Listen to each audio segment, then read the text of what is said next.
Here with Mark Steacy. Mark, it was Christmas 2018 that your stable was severely impacted by a tragic barn fire first line training center. Here we are less than 4 years later, and not only does your stable have two solid contenders for the 2022 Breeders' Crown Championships, you and Sean are putting up career best numbers. Before we discuss the fillies racing this weekend, I'd like you to address the stable's success as a whole and how much more special is it when we're really not that far removed from that training center tragedy? Yeah, no, that was an extremely bad time. It was just before Christmas back then, and I thought at that time, this is it, we're done, like it's over. And for me to come back and for Sean to come back, and Clarky's also involved with my stable too. But thank goodness for my owners who stood behind me. And at that time too, the industry, they supported us very well. They helped us, so much. But again, my owners, they stuck by me and they invested again, and we just worked hard at it, and here we are. So this year, what would you say if there was a single key to your success or multiple keys to your success this year, what would they be?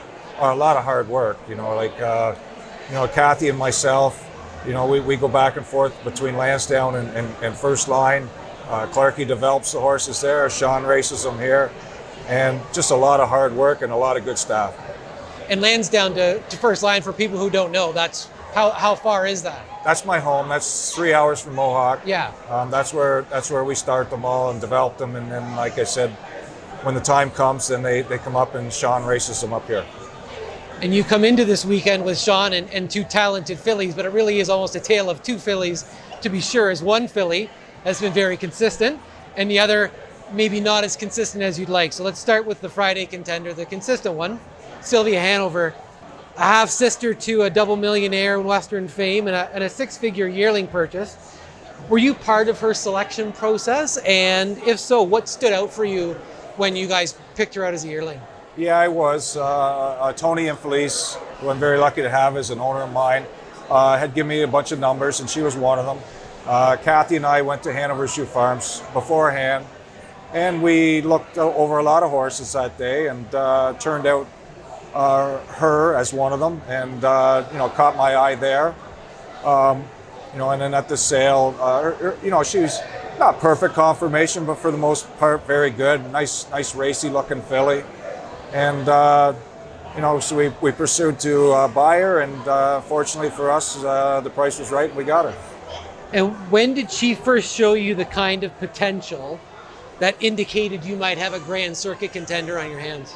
Well, I never thought a whole lot of her from the time I broke her to the time we trained her down at the start to the time we got ready to qualify her. But I remember all along, Clarky told me back home, he said, "Dad, this is going to be a good one." Yeah. And he was right. She's a different kind of a filly. She's very lazy. She only does what she has to do, and she doesn't do any more. What is her best attribute or biggest asset as a racehorse then that keeps her so competitive? She's very smart. She's very good gaited, and she seems to always have a little bit more when needed. Like if a horse comes on her, she wants to race them. When she's by herself, she doesn't want to do much. But she seems to want to win, and that's what counts. She was off 4 weeks and made just her 8th start of the year in her Breeders' Crown Limb, which she won in 151-4. Did she live up to your expectations in that start, or did she exceed them? She exceeded them. I was a little worried. Nobody likes being off 4 weeks and going into a Breeders' Crown elimination.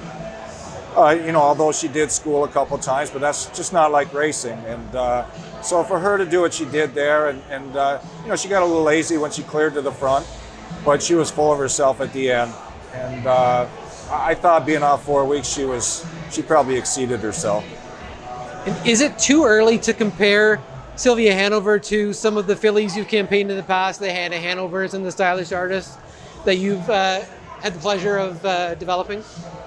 Well, I think at this point, she's probably better than they were at the same point. I think we did race Hannah Hanover in the Breeders' Crown at 2, but she only raced a few times. But this filly has been better up to this point right now. And the other, well, I guess Stylish Artist won the Breeders' Crown at 2, but so Sylvia's got to match that. But I think she shows a little more. And hopefully when we're in 2 years from now, we can say she's better than Hannah Hanover as well. You've seen many of these fillies before. Is there anyone from the eliminations that raised your eyebrow with how well they race? Well, there's a lot of good fillies in this race, and it's not going to be easy by any means. The fillies that were first and second in the other division, they looked pretty promising last week. And then, some of the other ones too. It's not going to be an easy chore, but I think we have as much chance or more as any of them. And not trying to look past Friday, but is there anything else on her calendar for racing this year? No, she's all done. And I'll be glad. I think she needs to grow up a little bit, mature a little bit. But this will be her last go this Friday. Now shifting over to Saturday night, you have Warrawee Xenia entered in the 3-year-old filly trot, and she's drawn post 7 in against an extremely deep group of fillies. She came into Saturday's limb off of a vet scratch at the Red Mile. And if there's one horse that I would say has given you and Sean maybe a couple of gray hairs this year, it had to be her. How big of a sigh of relief was it on Saturday when she raced as well as she did? Oh, I was so happy. Like, she raced so good. She got locked in. She only missed second by a step, and probably if she got out earlier, she might have given the other horse a very good, Jovial, a very good go. But yeah, it was nice to see her come back to her form again, because she had 3 or 4 weeks where she just wasn't so good. And I think she's going into the race in good shape this week. Talk about the addition of trotting hopples in Lexington, and are those still part of the package on Saturday night? Yeah, they are. It's not because I wanted to do it, but I just thought for her to have a chance to beat these fillies, she's got to be closer.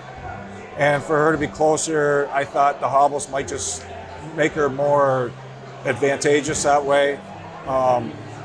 Hopefully she'll get off the gate a little quicker this time, as she did last week on the rail. I was quite proud of her for doing it. Bob was really happy with her, bomb-proof all the way.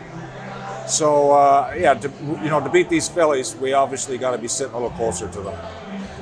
Does a deep group like this one, with the likes of a Hamiltonian Limb winner, Hamiltonian Oaks winner, does it add pressure to you going in for Saturday? Think your job is tougher, or do you approach it differently, knowing your filly can race with these and has beaten these, and the focus will be on those horses instead?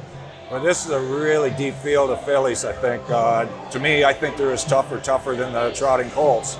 But, she's a really nice filly herself, Warrawee Xenia. And back earlier, when she raced in the Hamble Oaks elimination, she showed that. She beat Broadway Schooner that day.